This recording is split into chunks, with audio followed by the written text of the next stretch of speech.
কি জানেন যে বাথরুমে বা গোসল করার সময় কেন মানুষের স্ট্রোক বেশি হয়?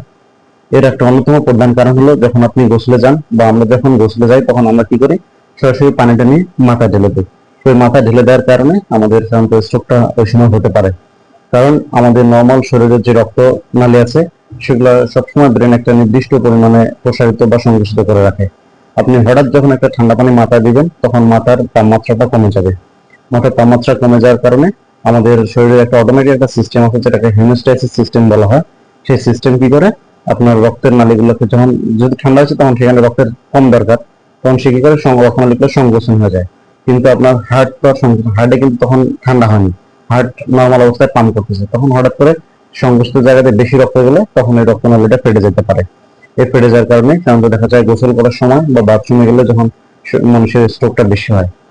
তো আমি এখন আপনাদেরকে বলতে চাই যে আপনারা গোসলে গেলে অবশ্যই আগে আমাদের নবীর সুন্নত মতো, উজু করার মতো আগে হাত পা ভেজা নেবেন, তারপর শেষে মাথায় পানি দেবেন। তাহলে আপনারা স্ট্রোক থেকে প্রতিরোধ করতে পারবেন এবং সুস্থ হতে পারবেন ইনশাআল্লাহ। ধন্যবাদ। সকলে ভালো থাকবেন, সুস্থ থাকবেন। আসসালামু আলাইকুম।